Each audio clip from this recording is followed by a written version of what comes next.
दिल्ली में शरद पवार के घर आईएनडीआईए के कोऑर्डिनेशन कमेटी की पहली बैठक हुई और इस बैठक में आगामी चुनाव की रणनीति पर चर्चा की गई। बढ़ती महंगाई और बेरोजगारी के खिलाफ भोपाल में अक्टूबर के पहले सप्ताह में रैली की जाएगी। सीट शेयरिंग बहुत जल्द तय किया जाएगा। वहीं जातीय गणना पर आगे बढ़ने पर भी सहमति बनी।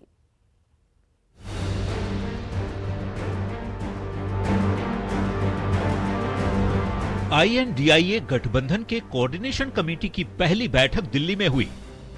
बैठक में आने वाले दिनों में होने वाले चुनाव की रणनीति पर चर्चा हुई। इसी रणनीति के तहत ये तय हुआ कि अलग अलग राज्यों में गठबंधन की रैली होगी। अक्टूबर के पहले सप्ताह में भोपाल में गठबंधन की रैली होगी, जिसमें बढ़ रही बेरोजगारी, महंगाई, भ्रष्टाचार जैसे मुद्दों पर बात होगी। The committee decided to hold joint public meetings in different parts of the country.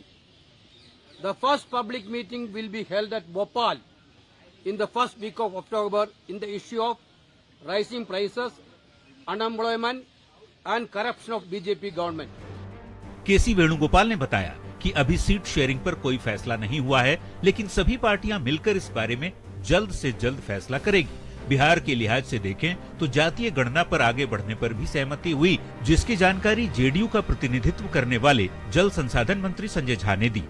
मुद्दा ये हुआ कि कास्ट सेंसस पर जो भी पार्टी 12 पार्टी यहाँ पर थी, इस मुद्दा पर एग्रीड थे कि कास्ट सेंसस के मुद्दा को हम लोग उठाएंगे और कास्ट सेंसस देश भर में किया जाए, ये तय हुआ है।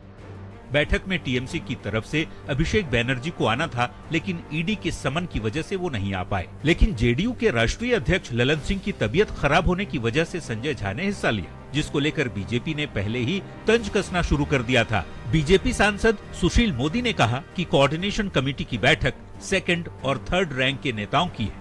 पहले तो जो ये कोऑर्डिनेशन कमेटी बनी है, बहुत कमजोर कोऑर्डिनेशन कमेटी बनी है। इसमें हर पार्टी के सेकंड थर्ड रैंक के जो लीडर उनको रखा गया है। माना जा रहा है कि आईएनडीआईए गठबंधन की चौथी बैठक दिल्ली में या भोपाल में होगी। देखना होगा चौथी बैठक तक भी सीट शेयरिंग और कोऑर्डिनेशन के चेयरमैन के चेहरे पर बात बन पाती है या नहीं। न्यूज़ 18 के लिए दिल्ली से अमितेश सिंह के साथ ब्यूरो रिपोर्ट।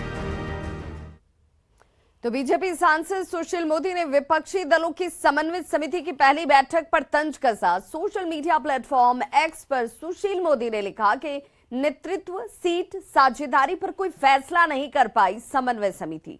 बेंगलुरु, मुंबई के बाद दिल्ली में बैठक ने भी जेडीयू को निराश ही किया। द्रमुक के अनर्गल बयान पर भी कोई रुख तय नहीं हुआ। आईएनडीआईए बीजेपी नहीं, सनातन धर्म के विरुद्ध है। जातीय गणना पहले विपक्षी दलों द्वारा शासित राज्यों में कराएं।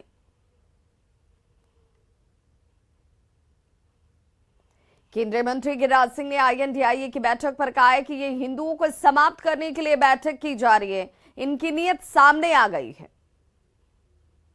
ये की मीटिंग हिंदुओं को तबाह